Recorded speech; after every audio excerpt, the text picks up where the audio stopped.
ওকে,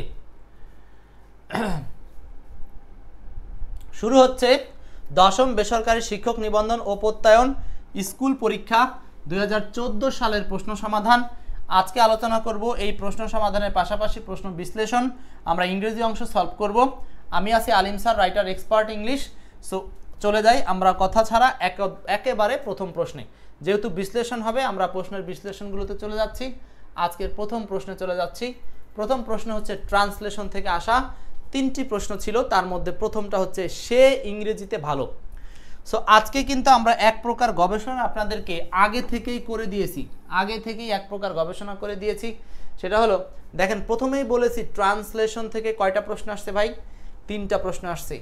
3টা প্রশ্ন আসছে দশম শিক্ষক নিবন্ধনে। তাহলে সেই 3টা প্রশ্ন একটু সলভ করি। বলেন 1 নাম্বারটা কি অ্যান্সার করব? আপনাদের পক্ষ থেকে অ্যান্সার বলেন। 1 নাম্বার প্রশ্নটা কি অ্যান্সার করতে পারি আমরা? কোশ্চেন নাম্বার 1 কি অ্যান্সার করতে পারি আমরা?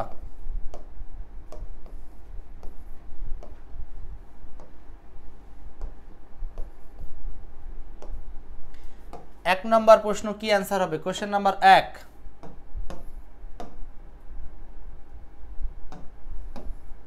ওকে, দেখেন সুমাইয়া আক্তার বলছেন 1-এর সি, তাবাসসুম, ফাতিমা সবাই বলছেন আছে 1-এর সি, 1-এর সি, 1-এর সি, 1-এর সি। ওকে, সো আমাদের প্রশ্ন এটা না, আমাদের প্রশ্ন হচ্ছে এই যে 1 নম্বর প্রশ্নটা আপনি অ্যান্সার করলেন, আমি জানি সবাই পারবেন, he is good at English, ইংরেজিতে দক্ষ।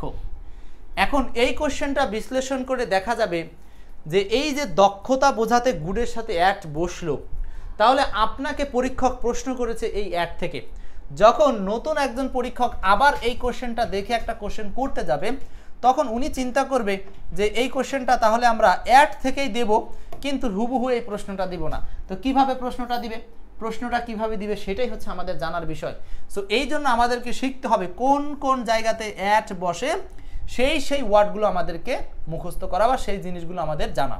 ওকে, আচ্ছা বাকিগুলো কেন ভুল, এইখানে কি কারো কোনো দ্বিমত আছে কিনা? যেমন he is well in English, এখানে ওয়েল কেন হলো না?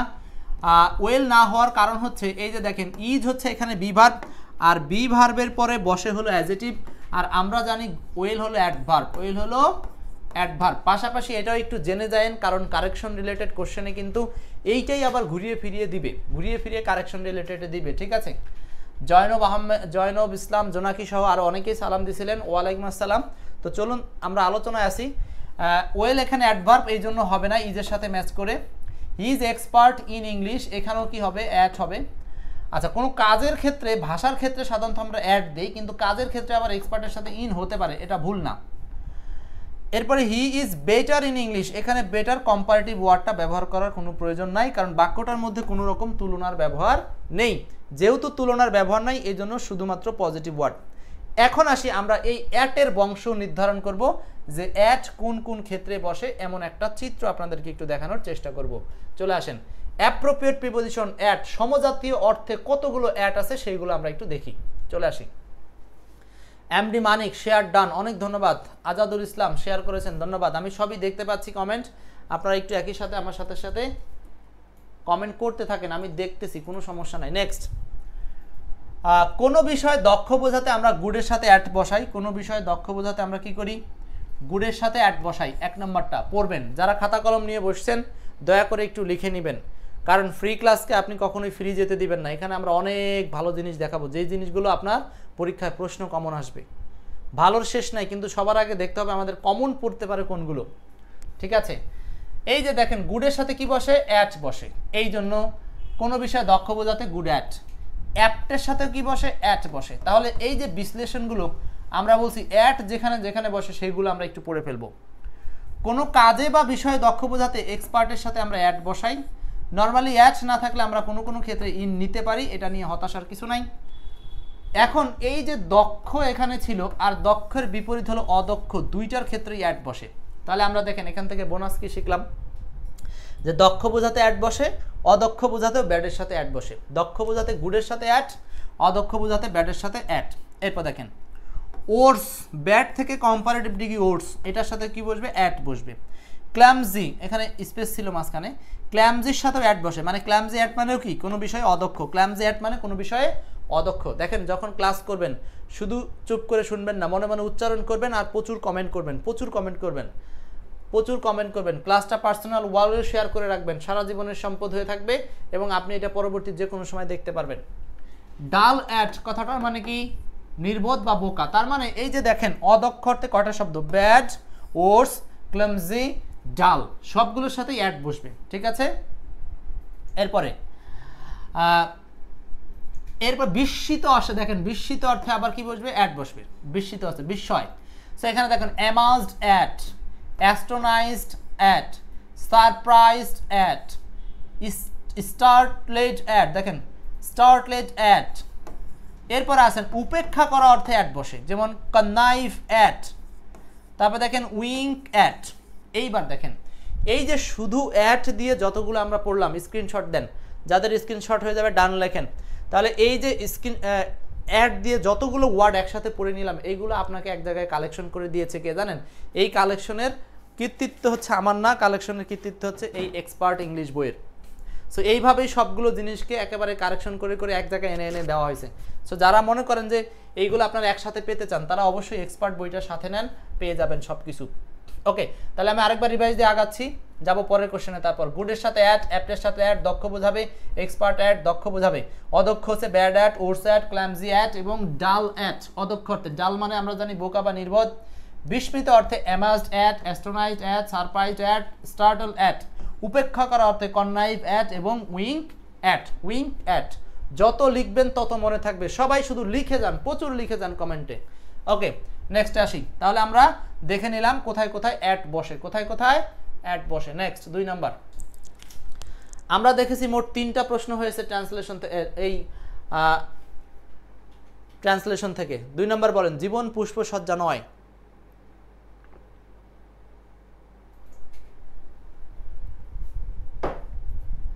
রামি ইসলাম, দেবাশিস প্রত্যেকে স্ক্রিনশট দিয়েছিলেন। এইবারে প্রশ্ন দেখেন, জীবন পুষ্পসজ্জা নয়। 10ম শিক্ষক নিবন্ধন স্কুল পর্যায়ে 2014 সালে প্রশ্নটা আসছে, ঠিক আছে। 2 নাম্বার বলছে জীবন পুষ্পসজ্জা নয়। এটা অনেকের কাছে মুখস্থ হইতে পারে, কিন্তু আমি দেখি এটা কেউ কেউ ভুল করে কিনা। আজকে কিন্তু 25টা প্রশ্ন আপনাদের পরীক্ষা হচ্ছে, লাস্টে গিয়ে আপনারা লিখবেন, লিখে রাখেন কার কয়টা হচ্ছে, শুধু হওয়াগুলো গণে রাখেন, তাহলে দেখবেন 25টার প্রশ্নে আপনার হিসাব হয়ে গেছে যে কয়টা হচ্ছে, অথবা ভুলগুলো গণেন। ইমদাদুল হক, এম এ মনিন, ক্লাস টাইমটা আমরা একটু শেয়ার করে দিব, আরেকবার একটু শেয়ার করে দিব। দেখেন, the life is not bed of rose, a life is not bed of rose, life is not bed of roses, life is not a bed of roses. দেখেন এই কোশ্চেনটাই অনেকে ভুল করেছে, এইটার অ্যান্সার হবে ডি নাম্বার। তাহলে আমরা যখন ইডিয়মসটা পড়ি তখন খেয়াল রাখতে হবে এখানে বেডের সামনে এ লাগবে। কেন এ লাগে এইটার লজিক বুঝলে আপনি আর জীবনে ভুল করবেন না। কারণ হলো বেড হলো একটা কমন নাউন। বেড কোন নাউন? আমার সাথে বলেন, বেড কোন নাউন? বেড একটা কমন নাউন। বেড একটা কমন নাউন। সো কমন নাউনকে যখন আপনি কোনো সেন্টেন্সে ইউজ করবেন, বেড একটা কমন নাউন, কমন নাউনকে যখন আপনি কোনো বাক্যে ব্যবহার করবেন, নিঃসন্দেহে ওই কমন নাউনটা আপনি একা ব্যবহার করতে পারবেন না। অবশ্যই কমন নাউনের সামনে হয় আর্টিকেল, না হলে প্লুরাল করে, না হলে কমন নাউনের সামনে ডিটারমিনার কিছু একটা দিতে হবে। এই জন্য এটার সামনে আর্টিকেল ব্যবহার করতে হবে। এ বেড, তাহলে শুধু বেড যেখানে আছে সেইগুলো বাদ, এটা বাদ, এটা বাদ, 3টাই বাদ। দেখেন তার মানে উত্তর করা কত সহজ না? আপনার কনফিউশন একদম ক্লিয়ার হয়ে গেল না? শুধুমাত্র এই গ্রামারটুকু, গ্রামারের রুলসটা জানার কারণে আপনি দেখলেন কনফিউশনটা দূর করে অ্যান্সার করতে পারবেন। তাহলে অ্যান্সারটা হচ্ছে life is not a bed of roses. অন্যদিকে এখন প্রশ্ন হলো লাইফের সামনে কেন আর্টিকেল নেই? কারণ এইটা হচ্ছে আনকাউন্টেবল সেন্সে ইউজ হয়েছে। লাইফ শব্দটা কী হিসাবে ব্যবহার করেছে? আনকাউন্টেবল। আর আনকাউন্টেবল স্রেফ একা বসে, এটার সাথে অন্য কিছু ব্যবহার করা যাবে না, যাবে না। ক্লিয়ার? সো 2 এর অ্যান্সারটা 4 নাম্বার। ওকে, নেক্সট ট্রান্সলেশন থেকে আরেকটা প্রশ্ন দেখেন, 3 নাম্বার। 3 নাম্বার প্রশ্ন বলছে ইংরেজি শেখা সহজ। 10ম শিক্ষক নিবন্ধন, ইংরেজি শেখা সহজ। পুষ্পমালা, উম্মে হাবিবা, কিছু দেখা যাচ্ছে না। কিছু দেখা যাচ্ছে না কেন? সবই তো দেখা যাচ্ছে মনে হয়। যাদের ফোনে রেজুলেশন কম বা নেট স্পিড কম, তারা যেটা করবেন, ফোনটা রিফ্রেশ দিয়ে আরেকবার ঢুকবেন। রিফ্রেশ দিয়ে আরেকবার ঢুকলে সব দেখতে পাবেন। রিফ্রেশ দিয়ে আরেকবার ফোনে ঢুকবেন, তাহলে সব দেখতে পাবেন। বলছে ইংরেজি শেখা সহজ। ইংরেজি শেখা সহজ। English is easy for learning, the English is easy to learning, it is easy to learning English, it is easy to learn English. দেখেন এটা কি হবে অ্যান্সার, 3-এর এ বি সি এভাবে লিখবেন, মানে 3-এর সাথে এ 3-এর সাথে বি এইভাবে অ্যান্সার করবেন আপনারা, তাহলে আমি বুঝতে পারবো কোনটা অ্যান্সার করতেছি। আখি আক্তার মিনা বলছেন 3-এর সি। আহা 3 নাম্বার কিন্তু অনেকেই ভুল করছেন, অনেকেই ভুল করছেন, তার মানে প্রস্তুতি আমাদের এখনো হয় নাই, এই পুরাতন নিবন্ধনের কোশ্চেনগুলোই আমাদের মাথার মধ্যে নাই, তাহলে বুঝেন প্রস্তুতির অবস্থাটা কি। প্রস্তুতির অবস্থা ভালো না। ওবায়দুল ইসলাম, সুবর্ণা, ইংরেজি শেখা সহজ। যখন এরকম কোনো আমরা সেন্টেন্স পাবো ট্রান্সলেশনের ক্ষেত্রে, আমরা জানি ট্রান্সলেশনের ক্ষেত্রে 9 কোড ব্যবহার করতে হয়। 9 কোড কি? 9 কোড হচ্ছে subject, finite verb, non finite verb, object, complement, manner, place, time, reason. বাক্যের এই যে 9টা কোড, মানে 9টা উপাদানকে আপনি সাজিয়ে লিখবেন, ট্রান্সলেশন হয়ে যাবে। এই জন্যই 9 কোড অফ ট্রান্সলেশন বইয়ের কথা আপনাদের বলছিলাম। সো দেখেন ইংরেজি শেখা সহজ, এই বাক্যে সরাসরি সাবজেক্ট খুঁজে পাচ্ছেন না, এই কারণে সাবজেক্ট হিসাবে আমরা এখান থেকে ব্যবহার করব ইট। সো ইট দিয়ে ব্যবহার করা আছে এইটা এবং এইটা। ওকে, 2টা বাক্য আছে ইট ব্যবহার করা, এই একটা এই একটা। এখন আসেন, it is easy easy, to to, learn learn. এবার 2টার মধ্যে কম্পেয়ার করবেন, ঠিক আছে? Learn learning. এখন আপনারাই বলেন এই টু এর পরে কি নর্মালি কোনো ভার্বের সাথে আইএনজি যুক্ত হবে? এখানে টুটা তো ইনফিনিটিভে টু, তো এইটার ক্ষেত্রে কখনোই এরপরে আইএনজি যুক্ত হবে না। সো অ্যান্সারটা হচ্ছে ডি নাম্বার। দেখেন আপনি যদি সামান্য কিছু ক্লু সম্পর্কে ধারণা রাখেন, তাহলে আপনি ইলিমিনেশন প্রসেসে, অর্থাৎ একটা প্রশ্নের 4টা অপশনের কিছু অপশনকে অটো বাদ দিতে পারবেন এমসিকিউ প্রশ্নগুলোতে। আর যারা এই এমসিকিউ এর সময় একেবারে সব মুখস্থের মতো পড়ে যাবেন, তারা আবার রিটেনে ভালো করবেন। এই জন্য এমসিকিউ পরীক্ষার আগে যখন পড়বেন, অবশ্যই রিটেন স্টাইলটা মাথায় নিতে হবে যে এগুলোই আমার কাজে লাগবে, তাহলেই আপনার চাকরি হবে, নাহলে চাকরি হবে না, ঠিক আছে? আজাদুল ইসলাম 9 কোড আজকে শিখলেন। হ্যাঁ, এই এক্সপার্টের আবিষ্কার 9 কোড, এই 9 কোড দিয়ে পৃথিবীর সব বাক্যের ট্রান্সলেশন সম্ভব। ওকে, 9 কোড বিষয়টা কে কে আজকে শুনলেন লিখে যান। 9 কোড বিষয়টা কে কে আজকে শুনলেন, 9 কথাটা লিখে যান, তাহলেই বুঝবো। এবার আসেন, তাহলে আমরা ইতিপূর্বে দেখলাম যে এই পরীক্ষায় 3টা প্রশ্ন আসছিল ট্রান্সলেশন থেকে। এবার দেখেন পরের কোশ্চেন, অ্যাডজেটিভ থেকে একটা প্রশ্ন আসছে, অ্যাডজেটিভ গ্রামার অধ্যায় থেকে একটা প্রশ্ন আসছে। কি সেটা? 4 নাম্বারটা। এবার আপনার অ্যান্সার করেন তো এটা কি হবে? আচ্ছা, বলেই তো দিলাম যে অ্যাডজেটিভ অধ্যায় থেকে কোশ্চেন আসছে, তাহলে আমার মনে হয় এটা বলা উচিত হয়নি যে অ্যাডজেটিভ থেকে কোশ্চেনটা হয়েছে। আচ্ছা, এটা অ্যান্সার অ্যাডজেটিভ, কোনো সমস্যা নেই। এখন বলেন কেন adjective? The journey was pleasant, জার্নিটা ছিল সুখকর বা আনন্দদায়ক। সো এটার রুলসটা কি ভাই? রুলসটা একটু মনে রাখতে হবে। রুলসটা হচ্ছে সাবজেক্ট প্লাস, আচ্ছা এই কালিটা দেখা যাচ্ছে না, তাই না? কোন কালিটা ভালো দেখা যায় ভাই না?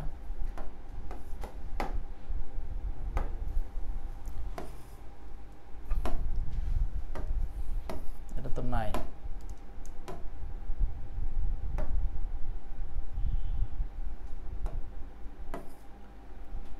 কালোটাই দিব না।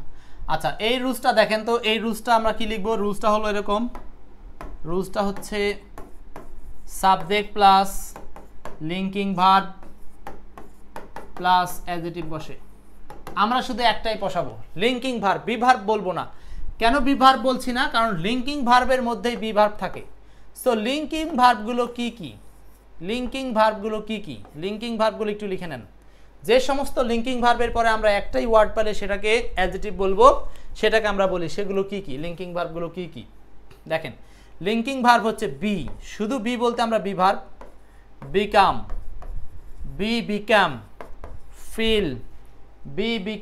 Feel, appear. লিখেন তাড়াতাড়ি, কমেন্টে লিখে ফেলেন। Be become, feel, appear. Smell, be become, feel, appear, smell, stay, sound, seem, look, taste, remain. এই যে কতগুলো লিঙ্কিং ভার্ব লিখলাম, একেবারে ঠাটা মুখস্থ করবেন আমার সাথে। Be become, feel, appear, smell, stay, sound, seem, look, taste, remain. Be become, feel, appear, smell, stay, sound, seem, look, taste, remain. Be become, feel, appear, smell, stay, sound, seem, look, taste, remain. এই যে সবগুলো linking verb লিখলাম, এই linking ভার্বগুলোর পরে যদি শূন্যস্থান পান, নিঃসন্দেহে আপনারা এখানে বসিয়ে ফেলবেন হলো adjective. Be become feel appear, smell stay, sound seem. Sound কথাটার বাংলা হচ্ছে, এখানে কোনো নাউন বোঝাবে না, এখানে একটা ভার্ব বোঝাবে। সাউন্ড মানে হলো সুস্থ থাকা। এখানে সাউন্ড মানে কি বলেন? সাউন্ড মানে হলো সুস্থ থাকা। সাউন্ড মানে সুস্থ থাকা। আজাদুল বলছেন হচ্ছে feel linking verb, be become feel appear, smell stay, sound seem. Bappi প্রত্যেকেই লিখছেন, লেখা শেষ। তাহলে আমরা একটা রুলস থেকে মাথায় নিলাম, পরীক্ষক যখন পরের বার কোশ্চেন দিবে দশম শিক্ষকের প্রশ্নটা দেখে, তখন আপনাকে এই ওয়াজের জায়গাতে রিপ্লেস করে অন্যান্য সবগুলো ব্যবহার দিতে পারে। এই জন্য খেয়াল রাখতে হবে যে আমরা শুধু কোশ্চেন সলিউশন করব না, বিশ্লেষণ করে সেটার আদলে যদি অন্য কোনো কোশ্চেন হয় তাহলে আমরা যেন সলভ করতে পারি। তাহলে দেখেন এই একটা কোশ্চেন সলভ করতে গেলে আপনি বি মানতে অ্যাম, ইজ আর ওয়াজ ওয়ার যতগুলো আছে, বিকাম দিয়ে, ফিল দিয়ে বাক্য দিতে পারে, অ্যাপিয়ার দিয়ে, স্মেল দিয়ে, স্টে দিয়ে, সাউন্ড দিয়ে, সিম দিয়ে, লুক দিয়ে, টেস্ট দিয়ে কত সেন্টেন্স তৈরি করতে পারে। তাহলে আমাদের এই রিসার্চটা আপনার জন্য হেল্পফুল কিনা দেখেন, গবেষণাটা অবশ্যই হেল্পফুল। ক্লিয়ার? ক্লিয়ার? তাহলে আমরা বুঝে নিলাম যে কোথায় কোথায় অ্যাডজেটিভ বসতে পারে। জাস্ট এটুকু শিখলেন, লিঙ্কিং ভার্ব প্লাস অ্যাডজেটিভ। আর লিঙ্কিং ভার্বগুলো হচ্ছে এইগুলো। আমার কথা কমপ্লিট। তাহলে অ্যাডজেটিভ থেকে একটা প্রশ্ন আসছিল, কিন্তু আমরা অনেকগুলো প্রশ্ন সমাধানের বিষয়ে শিখলাম। ওকে, সোহেল রানা 2017 সাল থেকে আমার সাথে শিখছেন। ওকে, তাহলে চিনতে পারছি আপনাকে। নাউন থেকে 2টি আসছে প্রশ্ন। দেখেন এই দশম নিবন্ধনে নাউন থেকে আবার 2টা প্রশ্ন আসছে। সোহেল রানা কুষ্টিয়া বিশ্ববিদ্যালয়ে আছেন। মাহবুবুল আলম বি বিকাম ফিলে অ্যাপিয়ার লিখে ফেলেছেন। নাউন থেকে আসছে 2টা প্রশ্ন। নাউন অধ্যায় থেকে 2টা প্রশ্ন আসছে। কি কি? Lovely comes here regularly. Here lovely শব্দটা কি? The noun form of loss. Loss শব্দটার নাউন কি? খুব ভালো কথা। এখন বিষয়টা হচ্ছে, খাতায় লিখছেন মীরা, ওকে সুন্দর, লিখতে থাকেন। লাভলি কামস হিয়ার রেগুলারলি, এখানে লাভলি শব্দটা নাউন। অনেকের এই প্রশ্নটা মুখস্থ আছে, কিন্তু এখানে একটু শিখে নিতে হবে কেন এটা নাউন। নাউন হওয়ার কারণ হলো যে কোনো ভার্বের সামনে, যে কোনো কার সামনে? ভার্ব। যে কোনো ভার্বের সামনে আমরা যদি কোনো ওয়ার্ড পাই তাহলে সেটা সাবজেক্টের পজিশন। ঠিক আছে? তাহলে সেটা সাবজেক্টের পজিশন। আর সাবজেক্টের পজিশনে বসতে পারে 2টি মাত্র পার্টস অফ স্পিচ। একটা হতে পারে নাউন আর একটা হতে পারে প্রোনাউন। সাবজেক্টের পজিশনে বসতে পারে 2টা পার্টস অফ স্পিচ, একটা হলো নাউন আর একটা হলো প্রোনাউন। তো বলেন তো, এই লাভলি এটা একটা নারীর নাম বা একটা ফিমেল নাম, একটা বালিকার নাম। সো এই জন্য এইটা হচ্ছে একটা নাউন ওয়ার্ড। সো অনেকে চিন্তা করতে পারে এখানে এলওয়াই আছে, এটা আবার অ্যাডভার্ব কিনা। কিন্তু যারা সবসময় চিরদিন মুখস্থ করছে এলওয়াই থাকলে অ্যাডভার্ব, তারাই তাই দেখাবে। একদম ইজি কোশ্চেন, এটা নিয়ে কথা না বললেও নাই। সাবজেক্টের পজিশনে মানুষের নাম বোঝাচ্ছে।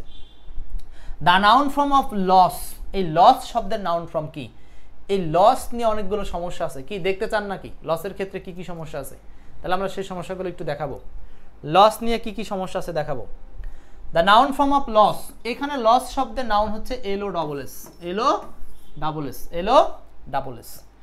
তো এই লসটা তার মানে এটা নিজে কোন শব্দ, কোন পার্টস অফ স্পিচ? এটা নিজে হলো ভার্ব। আসেন দেখি লস নিয়ে কি কি সমস্যা আছে। ঠিক আছে, লস নিয়ে কি কি সমস্যা আছে একটু দেখি। হ্যাঁ, যারা লিখছেন তারা এবার লিখতে পারেন এই জায়গাটা।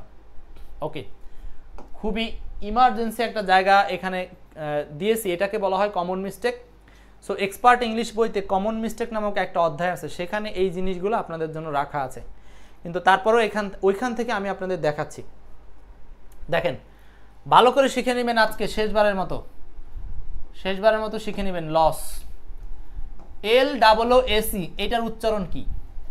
LOS এটার উচ্চারণ কি? LOSS এটার উচ্চারণ কি? 3টার উচ্চারণ কিন্তু আলাদা, 3টার উচ্চারণ আলাদা। তো এখান থেকে আবার আমরা একটু পড়ি আলাদা করে। LOOS এটার নাম হলো লুজ। এই যে অনেকে আমরা বলি না যে লুজ ক্যারেক্টার, অনেকে এই শব্দটা বাংলা ব্যবহার করে, লুজ ক্যারেক্টার। সো এই লুজ মানে হলো আলগা, মানে ঢিলে ঢালা বা আলগা। যে শব্দটা নরমালি একটা অ্যাডজেটিভ। আচ্ছা দেখেন, ফারজানা গুড নাইট জানিয়েছেন, গুড নাইট। লস, এই যে দেখেন LOSS, লস, এটার উচ্চারণ হলো লস। এটা একটা নাউন যেটার বাংলা হচ্ছে ডিফিট, পরাজয় বা হ্যামারিং, পরাজয় বা ক্ষতি। এটা হলো লস। এখন আসেন এইবার এইখান থেকে আমরা একটু চেঞ্জ করি। একই জিনিস আবার এইখানে যখন এই লুজ শব্দটা আবার উল্টো ভার্ব হিসাবে ইউজ হয়, আর লস শব্দটা এই যে বানান খেয়াল করেন LOS লস শব্দটা ভার্ব হিসাবে ইউজ হয়। তো তখন আবার এদের কয়েকটা ফর্ম আছে, ফর্মগুলো কি? এই যে লুজের ভার্ব পাস্ট ফর্ম হচ্ছে লুজড, লস যখন ভার্ব পাস্ট ফর্ম হচ্ছে লস্ট, আরেকটা হচ্ছে লস্ট। এই যে দেখেন, তো এই যে অনেকে কিন্তু এটা জানে না যে লস্ট শব্দটা আসছে কোথা থেকে।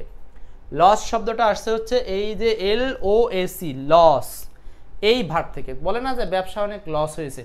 এখন লস শব্দের দুইটা উচ্চারণ আছে, একটা হলো LOSS যেটা লস একই উচ্চারণ, LOS লস একই উচ্চারণ, কিন্তু বানানটা চেঞ্জ। LOS এটা হলো ক্ষতি হওয়া অর্থে, হারানো অর্থে, কমানো অর্থে, পরাজিত হওয়া অর্থে, কয়েকটা অর্থ, ঠিক আছে। আচ্ছা, হামিদুর বলছেন বাহ সুন্দর কথা বলছেন, এখন আমি ঘুমান, কেবল বাজে 10:30, এখনই আপনারা ঘুমাই যান। তাহলে কি আমরা লাইভ ক্লাসটা একটু লেটে নিয়ে ফেলতেছি নাকি? আপনাদের পরামর্শ থাকলে ফ্রি ক্লাস কি আরও আগে নেওয়া যায় কিনা, 9টায় 8:30 সেরকম কিছু জানাইন, কিন্তু 10টার সময় আমাদের ঘোষণা দেওয়া, এবং 10টা আসলে বেশি রাত না। নেক্সট, তাহলে এটা ক্লিয়ার, আমি মুছে দিলাম, মনে থাকবে এটা। সবাই স্ক্রিনশট দিয়েছেন আশা করি, একদম পরিষ্কার। কোথায় লস বলবেন, কোথায় লুজ বলবেন, আর কোথায় লস বলবেন, আর কোথায় এগুলোর পাস্ট টেন্স কি ব্যবহার করবেন। Next, right form of verb. আমরা রাইট ফর্ম অফ ভার্ব থেকে একটা প্রশ্ন পাই, রাইট ফর্ম অফ ভার্ব অধ্যায় থেকে একটা প্রশ্ন পাই, ঠিক আছে। আতিকুল ইসলাম শিওর, নিশ্চয়ই আমাদের নাম্বার পাবেন, সেই নাম্বারে যোগাযোগ করেন। আর রাইট ফর্ম অফ ভার্ব একটা প্রশ্ন আসছে এখান থেকে। It is our duty to, এই যে টু হচ্ছে ভার্বের বেস ফর্ম গ্রহণ করে, এই জন্য এখানে অবি হবে, অ্যান্সারটা হবে এই এ নাম্বার। মনে রাখতে হবে নর্মালি টু ভার্বের পরে ভার্বের বেস ফর্ম বসে, সো এটা আনসার হচ্ছে এ নাম্বার।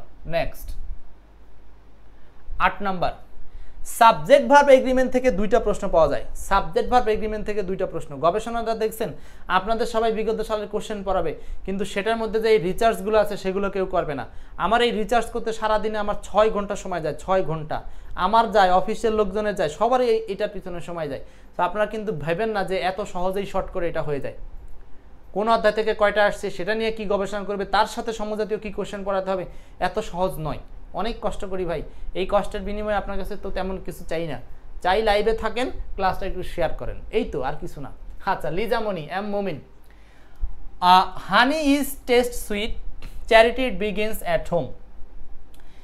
এই যে দুইটা প্রশ্ন, এই দুইটা প্রশ্ন হয়তো আপনি পারবেন, কিন্তু এই দুইটা প্রশ্নের আদলে নতুন প্রশ্ন যখন তৈরি হবে সেটা পারবেন কিনা, এটাই হচ্ছে আমার ক্লাসের মুখ্য কথা। আচ্ছা দেখেন, হানি ইজ কি হবে দেখি আপনারা কি অ্যান্সার করেছেন। 8 নাম্বার বলেছেন সি সি সি সি, ওকে 10টায় ঠিক আছে, সি সি রেনোনি। আচ্ছা দেখেন, এই যে 8 নাম্বার প্রশ্নটা, 8 নাম্বারটা সবাই ইজ একটা বি ভার্ব, এই কারণে বি ভার্বের পরে এই টেস্ট ভার্বটাকে পাস্ট পার্টিসিপল ব্যবহার করে V3 ব্যবহার করছেন। এক্স্যাক্টলি প্রত্যেকেই সঠিক, কোনো সমস্যা নেই, এখানে কোনো ভুল নাই। তার মানে এইটা হানি টেস্টেড সুইট, এইটা কিন্তু অ্যাক্টিভ ভয়েস যদি হতো তাহলে কি ঘটনাটা ঘটতো দেখেন, যদি অ্যাক্টিভ থাকতো তাহলে কিন্তু হানি টেস্টেড সুইট, তখন এখানে ইজ থাকতো না। যারা মুখস্থ করে নিয়েছে তারা এই ইজটার দিকে লক্ষ্য না করলেই পড়বে বিপদে। এই ইজের দিকে লক্ষ্য না রেখে তারা সরাসরি টেস্টেড, হানি টেস্টেড সুইট মুখস্থ করছে, হানি টেস্টেড সুইট, হানি টেস্টেড সুইট মুখস্থ করেছে, আর ধরা খাবে। কিন্তু এইখানে দেখেন কোয়াসি প্যাসিভ, ইজ এর পরে V3 লাগবে, সো অ্যান্সার টেস্টেড। 9 নম্বর বলেন। 9 নম্বরটা আবার এটার উল্টো, এখানে বি ভার্ব ইজ দেয় নাই, তাহলে আপনাকে সরাসরি প্রেজেন্ট ইনডেফিনিট টেন্স করতে হবে। দ্যাটস ওয়াই চ্যারিটির পরে অ্যান্সারটা হবে 11 নম্বর বিগিনস, চ্যারিটি বিগিনস মানে সি নাম্বার। 9 ও সি, 9 নম্বরও কি হবে C number. Sagarika, Hamidur, Pushpakatha, begins. এখন এই দুইটা প্রশ্ন আমি বলছি সাবজেক্ট ভার্ব এগ্রিমেন্ট থেকে আসছে, কিন্তু এটাকে আমরা আরেকটা অধ্যায় চিন্তা করতে পারি, সেটা কি জানেন? সেটা হচ্ছে প্রোভার্বস বলতে পারেন, বা চিরন্তন সত্যমূলক বাক্য, প্রেজেন্ট ইনডেফিনিট টেন্স, চিরন্তন সত্য বাক্য যেগুলো সবসময় হয়ে থাকে প্রেজেন্ট ইনডেফিনিট টেন্সে। তো এরকম চিরন্তন সত্যমূলক কয়েকটা বাক্য কি আপনাদের দেখার দরকার আছে বলেন? যদি দেখতে চান দেখাই। চিরন্তন সত্যমূলক বাক্য যেগুলো থেকে বারবার প্রশ্ন আসে, আমরা দেখি নাকি? চিরন্তন সত্যমূলক কিছু বাক্য দেখি যেগুলো সব প্রেজেন্ট টেন্স হবে। এই যে ফটো নেন, ফটো তাড়াতাড়ি স্ক্রিনশট নেন, এমডি আজাদুল ইসলাম, মাহফুজুর রহমান, সাগরিকা, শুরু থেকে শেষ পর্যন্ত যে থাকবে, আমি তো বলেছি, আগেই বলেছি, শুরু থেকে শেষ পর্যন্ত থাকলে কি পাবেন, এই যে প্রচুর কমেন্ট করতে হবে, প্রচুর কমেন্টে লিখতে হবে, বন্ধুদেরকে লিঙ্কটা শেয়ার করতে হবে, হোয়াটসঅ্যাপ গ্রুপে যারা আছেন নতুনদেরকে হোয়াটসঅ্যাপ গ্রুপে অ্যাড করবেন। সাদ্দাম স্যার 9 আবার বলেন, 9 নাম্বার, এই যে 9 number, charity begins at home, charity begins at home, এই যে চ্যারিটি হলো সত্যবাদিতা বা দানশীলতা, এইটা কোথা থেকে শুরু হয়, বাড়ি থেকে শুরু হয়। সো এইখানেই হচ্ছে এই বিগিন কথাটা হবে বিগিনস, মানে present indefinite tense, subject third person singular number হলে ভার্বের সাথে এস বা ইয়েস যুক্ত হয়, বিগিনস। ওকে, আচ্ছা এইরকম আমরা 10টা সেন্টেন্স, 10টা পারিনি, 7টা রাখছি মনে হয়, ভুল বলছি, সরি 7টা। দেখেন 1 number, practice makes a man perfect, এই যে চিরচারিত এইটা মুখস্থ কোশ্চেন, কিন্তু আপনার পরীক্ষার হলে দিলে যেন কোনোভাবে ভুল না হয়, মাথায় রাখবেন, এই জন্য এইটা আপনাদেরকে একটু পড়তে হবে। তাহলে প্রথমটা কি, practice makes a man perfect, এই যে makes a man perfect, practice makes a man perfect, makes. তারপরে time and tide wait for none, এখানে ওয়েট আছে, দেখেন এখানে একটা জিনিস খেয়াল করবেন যে time and tide wait for none, এইখানে ওয়েট ছাড়াও বিভিন্ন জায়গাতে আবার এখন এটা নিয়ে মারামারি শুরু হয়েছে।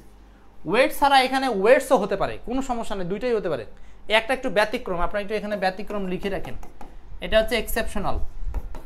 আমিও কোনো একটা ক্লাসে পড়েছিলাম time and tide wait for none, কিন্তু ওয়েট ছাড়াও এখানে ওয়েটসও হতে পারে, দুইটাই সঠিক। 3 number, a rolling stone gathers, এই যে গ্যাদার্স হবে কারণ থার্ড পারসন সিঙ্গুলার, ভার্বের সাথে এস বাই এস, এগুলোকে বলা হয় থার্ড ডুয়ার, থার্ড ডুয়ার।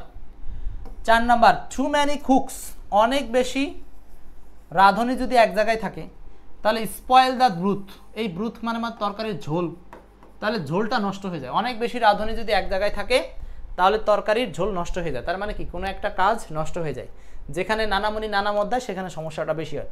এখন অনেকে প্রশ্ন করতে পারেন যে ভাই তাহলে স্পয়েলের সাথে এস নাই কেন, গ্যাদারের সাথে এস কেন, মেক্সের সাথে এস কেন, কোনোটা এস পাচ্ছি কোনোটা এস পাচ্ছি না, এর মানে কি, মানে হলো এই যে সাবজেক্ট যখন প্লুরাল হয়, আপনারাই বলেন সাবজেক্ট যদি প্লুরাল হয় সেটা মনে মনে প্লুরাল মানে আসলে কি দে, তো প্লুরাল সাবজেক্ট থাকলে কি তারপরে ভার্বের সাথে এস হয়, এস হয় না, বোঝা গেছে। এরপর দেখেন 5 নাম্বার, এগুলো সব এক্সপার্ট বইতে আছে, সব আছে। অল দ্যাট গ্লিটার্স, এই যে গ্লিটার্স হবে এখানে, অল দ্যাট গ্লিটার্স এস যুক্ত হবে। আর Rome was not built in a day, এই যে ওয়াজ, এগুলো সব চিরন্তন সত্য বাক্য, এই জন্য সিঙ্গুলার ভার্ব গ্রহণ করতেছে, ঠিক আছে। 3 থেকে অনেক কোশ্চেন আছে। ওকে, আশা করি ক্লিয়ার, আমি আর দেখাচ্ছি না, স্ক্রিনশট রাখবেন, জাস্ট এগুলো রিভাইজ দিবেন। এরপর আসেন ট্রান্সফরমেশন। আচ্ছা, মাহফুজুর রহমান, 2টা থাকলে কোনটা অ্যান্সার করবেন, আগে অ্যান্সার করবেন ওয়েট না থাকলে অ্যান্সার করবেন ওয়েটস, এটা নিয়েই প্রশ্ন করেছিলেন হয়তো। 10 number, only the moon was visible, transformation থেকে একটা প্রশ্ন আসছে, কয়টা, 4টা প্রশ্ন আসছে ট্রান্সফরমেশন। গবেষণাটা বুঝতেছেন তো, গবেষণা বুঝতে হবে যে আপনি কোন অধ্যায় কেন পড়বেন, সাজেশন আপনি নিজেই তৈরি করতে পারবেন। হ্যাঁ, আমি যে সাজেশনটা তৈরি করি সেটা অবশ্যই এই গবেষণার আলোকে তৈরি করি, গবেষণা ছাড়া সাজেশন কাজে দেবে না। 10 number, only the moon was visible, শুধুমাত্র চাঁদই দেখা যায়, তো এটাকে নেগেটিভ করতে হবে। আপনারা সবাই জানেন এটা কি হয়, এই যে যখন কোনো বস্তুর পাশে অনলি থাকে তাহলে এই অনলিকে চেঞ্জ করে আমাদেরকে ব্যবহার করতে হয় নাথিং বাট, ব্যাস, এটা একটাই কোশ্চেন, বহুবার বিভিন্ন জায়গায় আসছে। আমি বলি একটা কথা ভাই, যদি কেউ নিবন্ধন পরীক্ষা দিতে চান দয়া করে ট্রান্সফরমেশন অধ্যায়টা বাদ দিয়ে পরীক্ষার হলেই ঢুকেন না, কারণ হচ্ছে ট্রান্সফরমেশন ছাড়া কাজ হবে না, ট্রান্সফরমেশন আসবেই, আসতেছে প্রচুর সংখ্যক, ঠিক আছে। ওকে, আমরা একটু ক্লাসটা আরেকবার একটু শেয়ার করে নিব, ক্লাসটা একটু শেয়ার করে দেই। আচ্ছা, তাহলে অনলি যদি বস্তুর পাশে থাকে আমরা কি ব্যবহার করব, নাথিং বাট। ট্রান্সফরমেশনের প্রথম প্রশ্ন বোঝা গেলাম। নেক্সট 2 নম্বর প্রশ্ন ট্রান্সফরমেশন থেকে আসা, 11 নম্বরটা বলছে Dhaka is one of the biggest cities in Bangladesh, Dhaka হচ্ছে বাংলাদেশের মধ্যে সবচেয়ে বড় সিটি বা বড় সিটিগুলোর মধ্যে একটা। তো এটাকে বলছে পজিটিভ ডিগ্রি করতে, positive degree. So positive degree মানে এই সুপারলেটিভ ওয়ার্ডটাকে আমরা বিগেস্ট তৈরি হয়েছে কোথা থেকে, বিগ থেকে, তাহলে বিগের 2 পাশে অ্যাস ডট ডট অ্যাস খুঁজে আমরা বাক্যগুলো খুঁজি, এরকম আছে কয় জায়গাতে, as big as, as big as, as big as, as big as. আলহামদুলিল্লাহ সবগুলোতেই আছে। তাহলে কি উত্তর সবগুলোই? সবগুলোই না। খালেদা বলছেন এক্সপার্ট বইয়ের দাম কত? এক্সপার্ট বইয়ের দাম হচ্ছে 580 টাকা, কুরিয়ার চার্জ সহ। হ্যাঁ, যাদের প্রয়োজন মনে করেন আপনারা ক্লাস শেষে নক দিন,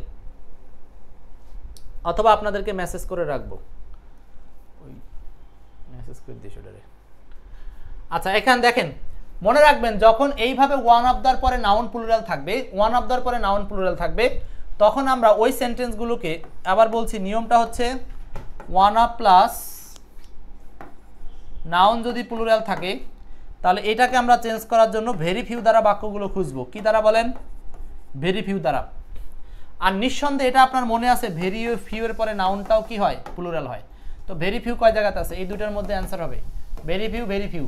সিটিজ, সিটিজ দুইটাই প্লুরাল নাউন আছে। এবার আমরা তুলনা করি, এই দুটোর মধ্যে তুলনা করি। ইন বাংলাদেশ, ইন বাংলাদেশ, এখানে আছে ইজ, এখানে আছে আর, ব্যাস।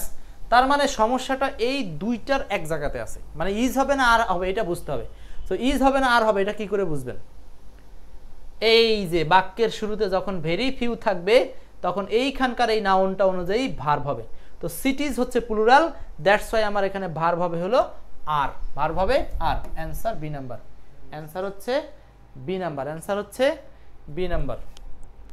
ক্লিয়ার? এরপর আসেন পরের প্রশ্নে যাই। 12 নাম্বারটা সলভ করেন। 12,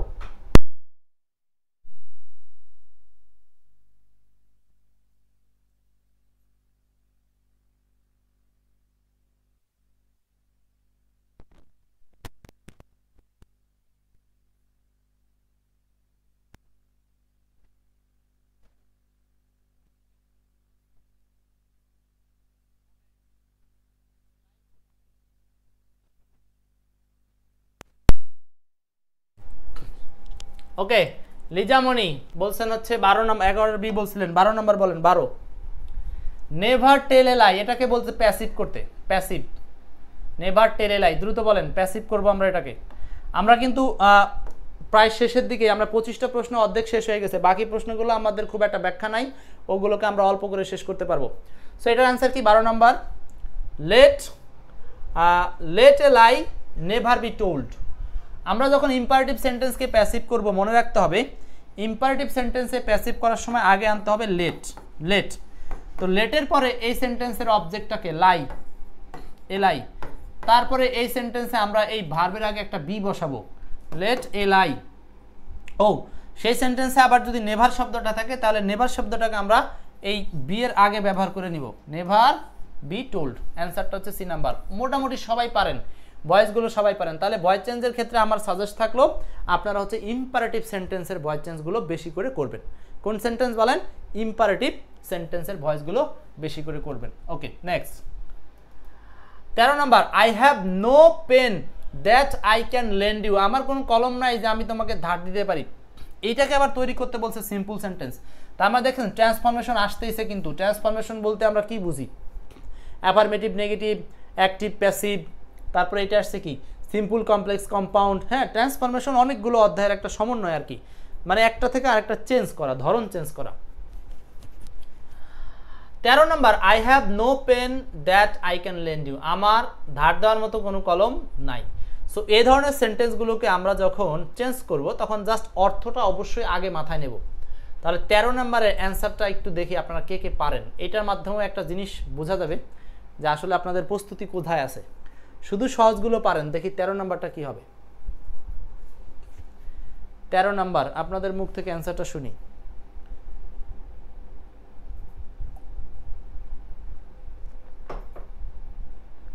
এমডি টিটন, এ হতে পারে। আজাদুল ইসলাম, 13 এ হতে পারে, 13 সি হতে পারে। আচ্ছা, 13 আসলে সি নাম্বার অ্যান্সার। কি জানো সি বলি এবার। যদি আপনি এ নাম্বার দেন তাহলে মিনিংটা কি দাঁড়ায়? হ্যাভিং নো পেন, মানে কোনো কলম নাই, না থাকিয়া। আই ক্যান লেন্ড ইউ, মানে কোনো কলম নাই, আমি তোমায় ধার দিতে পারি। এটা কেমন মিনিং হলো? মিনিংটা কিন্তু মিলল না। উইদাউট এনি পেন, কোনো কলম ছাড়া আই ক্যান লেন্ড ইউ, আমি তোমায় ধার দিতে পারি। আর এটার Bangla I have no pen to lend you, মানে তোমাকে ধার দেওয়ার মতো আমার কোনো কলম নাই। এবার দেখেন তো কোনটার অর্থ ভালো, এ না সি? এবার অর্থের সাথে মিলান কোনটার অর্থ আপনার জন্য ম্যাচিং করছে। হ্যাভিং নো পেন, কলম না থাকিয়া, আই ক্যান লেন্ড ইউ, আমি তোমায় ধার দিতে পারি, এটা কি মিলল? তো এটা মিলতো তখনই যে এখানে আবার ক্যান নট দিলে, যে কলম নাই, কলম না থাকিয়া আমি তোমাকে ধার দিতে পারি না। বুঝাতে পারছি? তার মানে এখানে অর্থটা এই অংশের সাথে এই অংশের অর্থটা ম্যাচিং হয় নাই, কিন্তু এখানে আবার মিলছে। I have no pen to lend you, আমার কোনো কলম নাই তোমাকে ধার দেওয়ার মতো। সো সি, অ্যান্সারটা হবে সি নাম্বার। আশা করি বুঝতে পারছেন সবাই। সো এই ধরনের প্রশ্নের ক্ষেত্রে অর্থের প্রাধান্য সবচেয়ে বেশি পড়বে, অর্থের প্রাধান্য। এইবার আসেন সিনোনিম অ্যান্টোনিম থেকে। সিনোনিম অ্যান্টোনিম এইটা হচ্ছে ভোকাবুলারি। সিনোনিম অ্যান্টোনিম থেকে মোট 4টা প্রশ্ন আসছে। 4টা, কতটা গুরুত্বপূর্ণ বুঝেন। 25টা প্রশ্নের মধ্যে 4টা প্রশ্ন আসছে সিনোনিম অ্যান্টোনিম থেকে। সো আপনি এই অধ্যায় বাদ দিবেন, সম্ভব না। আর এই জন্যই কিন্তু আমরা synonym antonym, appropriate preposition, group verb, substitution ইত্যাদি অধ্যায় নিয়ে একটা ভোক্যাব কোর্স চালু করছি, জানেন কিনা? হ্যাঁ, ভোক্যাব কোর্সটা কিন্তু আমরা চালু করেছি। ভোক্যাব কোর্স যারা করবেন তারা 30টা ক্লাস পাবেন, একদম ভোকাবুলারি কীভাবে মুখস্থ করতে হয়, মনে রাখার নিমোনিক টিমোনিক পাবেন। যাই হোক, সেটা আপনাদের জ্ঞাতার্থে জানালাম আর কি। 14-15 দ্রুত বলতে হবে ভোকাবুলারি। এই দুইটা শব্দের মিনিং কি হবে? The synonym of the word increase, একদম দুনিয়ার সোজা একটা ওয়ার্ড। এ কি আর পৃথিবীতে কোনো পরীক্ষা দেবে? এখনকার মানুষ এমনি বুঝে ইনক্রিজ মানে বৃদ্ধি। সো এটা সিনোনিম চেয়েছে, ইনক্রিজের বৃদ্ধি। সিনোনিম হচ্ছে অগমেন্ট। অগমেন্ট মানে হলো বৃদ্ধি। কেউ যদি অগমেন্ট মানে নাও জানে তো দেখেন এটা হচ্ছে এলিমিনেশন ফর্মেসে উত্তর দিতে হবে। কুইক মানে দ্রুত, লেসন মানে কমানো বা পাঠ, এবার দেখেন ডিক্রিজ মানে কমানো। তাহলে আর এই অর্থটা না জানলেও বুঝবে এটার মানে হলো বাড়ানো। 14-15 the antonym of alien. Alien alien alien alien মানে ভিনদেশি বা বিদেশি। এলিয়েন এলিয়েন বিদেশি বা ভিনদেশি। অ্যান্টোনিম হচ্ছে নেটিভ, দেশীয় বা স্বদেশীয়। 15 অ্যান্সার হচ্ছে B number. 15 answer B. Okay, আর দুইটা প্রশ্ন দেখেন, আমাদের 4টা প্রশ্ন আসছে। 16 নম্বর বলছে দ্য ওয়ার্ড ইউজুয়াল। ইউজুয়াল কথাটার মানে কি? সচরাচর, মানে সাধারণত আপনি বলতে পারেন। ইউজুয়াল শব্দের বাংলাটা হচ্ছে সচরাচর। ইউজুয়াল শব্দের বাংলা হচ্ছে সচরাচর। সো সচরাচর মানে কি? সাধারণ দিশাহীন যাত্রী। বলেন, এটা অ্যান্সার হবে নরমাল। নরমাল। 17 নম্বর গুনতেছেন তো কে কয়টা পারলেন? ক্লাস শেষে কিন্তু জিজ্ঞেস করব। Mosammat Mira, he is proud of his aristocracy. এই যে সে তার অ্যারিস্টোক্রেসি নিয়ে প্রাউড করে, গর্ব করে বা অহংকার করে। এখন বলতে হবে তাহলে অ্যারিস্টোক্রেসি জিনিসটা কি? অ্যারিস্টোক্রেসি জিনিসটা কি? অ্যারিস্টোক্রেসি হচ্ছে আভিজাত্য। অ্যারিস্টোক্রেসি হচ্ছে আভিজাত্য, মানে blue blood. Blue blood, blue blood মানে হলো আভিজাত্য। অ্যারিস্টোক্রেসি মিন্স ব্লু ব্লাড, আভিজাত্য। এখন আমি জানি 17 নম্বর প্রশ্নটা অনেকে হয়তো ভুল করতেন, তারপরে আমি বলে দিচ্ছি এই ব্লু ব্লাড আর ব্যাড ব্লাড দুইটা বিষয় কিন্তু এক না। ব্যাড ব্লাড মানে হচ্ছে মন্দ লোক, মন্দ চরিত্র, খারাপ লোক, দুষ্টু লোক।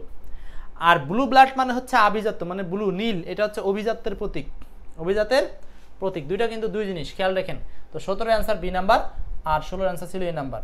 এই হলো 4টা প্রশ্ন আসছিল সিনোনিম অ্যান্টোনিম থেকে। কততম নিবন্ধনে? 10ম নিবন্ধনে। এবার দেখেন ইডিয়মস অ্যান্ড ফ্রেজ থেকে একটা প্রশ্ন আসছে। তবে ইডিয়মস অ্যান্ড ফ্রেজ থেকে একটা প্রশ্ন না, দুইটা বলা যায়। কেন জানেন? কারণ প্রথম দিকে আমরা একটা প্রশ্ন পড়েছিলাম এ বেড অফ রোজেস, ওইটাও ইডিয়মস অ্যান্ড ফ্রেজের প্রশ্ন। আচ্ছা, the man did the work as my direction. বলেন 18 নম্বর কি অ্যান্সার হবে? 18 নম্বরটা কি অ্যান্সার হবে? ক্লাসটা আমরা একটু শেয়ার করে দিব সবাই। এখনো পর্যন্ত 7টা প্রশ্ন আছে। ক্লাস শেয়ার করে দিছো? আবার দে, কবার দিছো?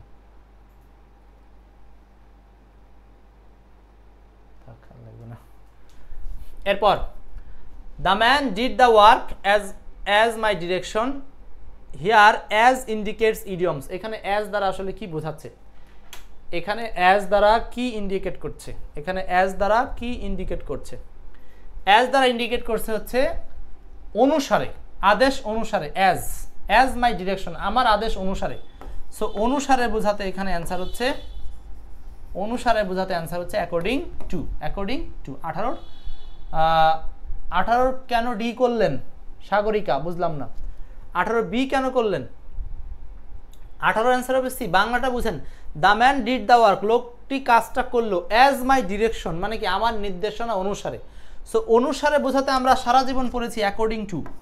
অ্যাকর্ডিং টু মানে কি? অ্যাকর্ডিং টু মানে অনুসারে, সারা জীবন এটা পড়েছেন। অ্যাকর্ডিং টু মানে অনুসারে, অ্যাকর্ডিং টু মানে অনুসারে, অনুসারে। সো এটা আনসার হচ্ছে এই সি নাম্বার। ওকে, নেক্সট গ্রুপ ভার্ব থেকে একটা প্রশ্ন আসছে। এই যে দেখেন memorising idioms and phrase, group verb, synonym antonym সবগুলো বিষয় কিন্তু আমরা একবারে নিমোনিক স্টাইলে পড়াবো।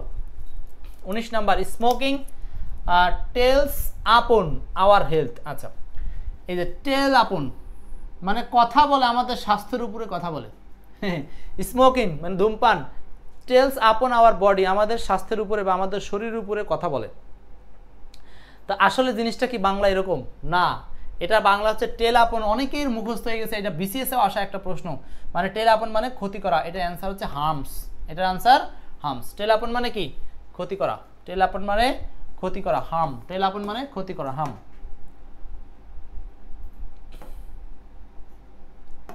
ওকে, নেক্সট 19-এর পরে যাব 20 নম্বর প্রশ্ন। প্রোভার্বস থেকে বাকি 6টা প্রশ্ন আসছে। এই পর্যন্ত আমরা 19টা প্রশ্ন দেখে ফেলেছি, আর শুধুমাত্র এই একমাত্র একটা অধ্যায় প্রোভার্বস যেখান থেকে 6টা প্রশ্ন আসছে ভাই। তার মানে বুঝতেছেন যে 6টা প্রশ্ন কোন অধ্যায় থেকে? প্রোভার্বস থেকে আসছে। তার মানে এইটার গুরুত্ব আরও বেশি ছিল তখন 14 সালের প্রশ্নে। তো প্রোভার্বসগুলো আমরা এখানে বেশি সময় নেব না, এটা একটা জাস্ট মুখস্থের বিষয়, আমরা শুধু একটু দাগাই যাব, তাহলে আমাদের ক্লাসটা শেষ হবে। সো দেখেন প্রোভার্বস থেকে কি কি আসছে। প্রিভেনশন ইজ বেটার দেন, দেখেন এটা যাদের মুখস্থ আছে শুধুমাত্র তারাই বলতে পারবেন। এখানে সাধারণত গ্রামার খোঁজার কিছু নাই, এখানে গ্রামার খোঁজার চেষ্টা করলে একটু কষ্ট হবে। গ্রামার খুঁজবো কিন্তু আমরা অন্যভাবে খুঁজবো, গ্রামার না খুঁজে এখানে আমরা সরাসরি উত্তর খুঁজতে পারি। সরাসরি উত্তর খুঁজেন। Prevention is better then, prevention is better then, prevention is better দেন কি হবে? দ্রুত অ্যান্সার করবেন, আমরা কিন্তু এই অ্যান্সারগুলো শেষ হলেই শেষ। প্রিভেনশন ইজ বেটার দেন 20-21, এটা আপনাদের পরীক্ষা বলতে পারেন, এখানে আমার বেশি কথা বলার নাই। প্রিভেনশন ইজ বেটার দেন, এই যে দেখেন ভুল করতে শুরু করে দিয়েছে। Prevention is better than cure হবে। Prevention is better than cure. 20-এর অ্যান্সার সি, মুখস্থ করে নিয়েন। Prevention is better than cure. প্রতিরোধ অপেক্ষা প্রতিকার উত্তম নাকি? প্রতিকার অপেক্ষা প্রতিরোধ উত্তম, কোনটা বলবেন? নলেজ ইজ পাওয়ার, এটা তো সবারই মুখস্থ। নলেজ ইজ পাওয়ার, এটা কারো ভুল হবে না, এটা কারো ভুল হবে না। তাহলে 20 নম্বর হচ্ছে prevention is better than cure, আর এটা হলো knowledge is power. Okay, next 22-23 বলেন, 22 নম্বর এবং 23 নম্বর। 22-23, what is lotted can not be, ভাগ্যের লিখন যায় না খণ্ডন। ভাগ্যের লিখন যায় না খণ্ডন, 10ম শিক্ষক নিবন্ধন 2014 সালে আসছে। What is lotted can not be blotted, what is lotted can not be blotted, blotted. Lot মানে হলো ভাগ্য, সেখান থেকে বলা হচ্ছে লটেড মানে ভাগ্যে যা ঘটে, ভাগ্যে যা ঘটে। ক্যান নট বি মানে সেটাকে করা যায় না, কি করা যায় না? ব্লটেড মানে খণ্ডন করা যায় না। ব্লট মানে হচ্ছে খণ্ড করা, টুকরো করা, খণ্ড বা টুকরো করা যায় না। 23 number, something is better then, something is better দেন, এটা তো সবাই জানেন। Something is better then nothing, এটা পড়তে পড়তে সবার একেবারে মুখের উপর উঠে গেছে, সব মুখস্থ হয়ে রয়েছে। ওয়েটিং বয় বলছেন 22-এর 1, 23-এর কি হবে? 23-এর হবে B, nothing. Something is better then nothing, সব মুখস্থ, মানে নাই মামার চেয়ে কানা মামা ভালো। নেক্সট 24-25, আজকের আলোচনার শেষ 2টা প্রশ্ন। 24-25, 24 number many man many dash, 25 number out of sight out of dash. 10ম নিবন্ধনে আসা প্রশ্ন। তার মানে প্রভাবস থেকে আমরা কয়টা প্রশ্ন পেলাম দেখেছেন? 6টা প্রশ্ন পেলাম, 6টা। সুলতানা জামান, দেখবো শেষ পর্যন্ত কারা থাকলেন। আমরা কিন্তু প্রথমেই বলছি যে যারা শেষ পর্যন্ত থাকছেন তারা কিন্তু তাদের মধ্যে একজন এই বইটা পাবেন। আগামী দিন তার নাম ঘোষণা হবে। শুরু থেকে শেষ পর্যন্ত কমেন্টে থাকবেন, শেয়ারে থাকবেন। এরপরে কি সুমন 24-এর সি, সুলাইমান, এরপরে শাহেদা আক্তার, অনেকে আছেন। Next 24, many man many dash, out of sight out of dash, many man many dash, out of sight out of dash. Okay, আচ্ছা 24 এবং 25 এই দুটোর অ্যান্সার কি? 24 number many man many, C number minds, মুখস্থ হয়ে গেছে। নানামুনি নানামত, মেনি ম্যান মেনি মাইন্ডস, নানামুনি নানামত। 25 বাংলা কি? 25-এর অ্যান্সার প্রত্যেকেই করতে হবে, শেষ কিন্তু এটা 2টা দিয়েই শেষ। আজকের গবেষণার একটা সারমর্ম একটু পরে দেখাচ্ছি, যে পুরো 25টা আবার সারমর্ম করে রাখছি, অনেক কষ্ট করছি ভাই। Out of sight out of mind, out of sight out of minds, একটা হলো মাইন্ডস আর একটা হলো মাইন্ড, ভালো করে খেয়াল করেন। মেনি ম্যান মেনি থাকার কারণে মাইন্ডস, মেনি এর পরে নাউন প্লুরাল, আর এটা হলো out of sight out of mind, এটা হচ্ছে নর্মালি আনকাউন্টেবল সেন্স। তার মানে চোখের আড়াল তো মনের আড়াল, out of sight out of mind, চোখের আড়াল মনের আড়াল। মেনি ম্যান মেনি মাইন্ডস, নানামুনি নানামত, নানামুনি নানামত। এই ছিল আপনাদের জন্য রাখা আজকের একেবারে 25টা প্রশ্নের পাক্কা বিশ্লেষণ। এইবার বিশ্লেষণের একটা সারমর্ম আপনাদেরকে দেখাবো, যে এই যে 25টা প্রশ্নের বিশ্লেষণ ছিল, যারা পুরো ক্লাস পার নাই তারা এই সারমর্মটা একটু দেখেন। অ্যানালাইসিস কি বলতেছে, আপনি নিবন্ধনের জন্য কি পড়বেন দেখেন। প্রোভার্বস অধ্যায় থেকে 6টা প্রশ্ন আসছে, তাহলে এইটা পড়তে হবে, সাজেশনে ইনক্লুড করেন। অ্যাডজেক্টিভ থেকে একটা আসছে, কষ্ট হলে পড়ার দরকার নাই, আর যদি মনে হয় যে না সময় আছে পড়বেন। ইডিয়মস অ্যান্ড ফ্রেজ থেকে একটা না, আমরা বলছিলাম একটা প্লাস দুইটাও বলা যায়, একটা হচ্ছে ওই যে এই বর্ড অফ রোজ, ঠিক আছে। ট্রান্সফরমেশন থেকে 4টা আসছে, অবশ্যই পড়তে হবে। সিনোনিম অ্যান্টোনিম একাই 4টা প্রশ্ন আসছে, অবশ্যই পড়তে হবে। এর জন্য আপনারা ভোকাব নিমোনিক কোর্সের আশ্রয় নিতে পারেন, আমাদের এক্সপার্ট ইংলিশের। সাবজেক্ট ভার্ব এগ্রিমেন্ট 2টা প্রশ্ন আসছে, পড়তে হবে। ট্রান্সলেশন থেকে 3টা প্রশ্ন দেখিয়েছি, পড়তে হবে। নাউন থেকে 2টা প্রশ্ন দেখিয়েছি, পড়তে হবে। গ্রুপ ভার্ব থেকে একটা প্রশ্ন, না পড়লেও হবে। রাইট ফর্ম অফ ভার্ব থেকে একটা প্রশ্ন, না পড়লেও হবে। এটা বলা যাবে না, না পড়লেও হবে, কারণ 5-6 বছরের কোশ্চেন গবেষণা করলে দেখা যাবে যে গ্রুপ ভার্ব অনেক উপরে আছে, সাজেশনে পাবেন আপনারা। মোট প্রশ্ন কত? 6, 7, 8, 4, 12, 16, 18, 21, 23, 24, 25। এই হলো 25টার গবেষণা। এখন আপনারা কমেন্টে জানাতে থাকেন 25টার মধ্যে কার কয়টা প্রশ্নের উত্তর হয়েছে, এবং গবেষণাটা স্ক্রিনশট দেন। এই প্রশ্ন বিশ্লেষণ 10ম শিক্ষক নিবন্ধনের এই গবেষণাটা স্ক্রিনশট দেন, এবং কার কয়টা হয়েছে সেগুলো একটু কমেন্ট করে দেন, দ্রুত কমেন্ট করে দেন। সাথে ছিলেন এতক্ষণ, এই জন্য শেয়ার করছেন অনেকেই, সব কিছু মিলে সবাইকে ধন্যবাদ। এখন আপনাদের সাথে জাস্ট আলোচনা থাকবে। দেখেন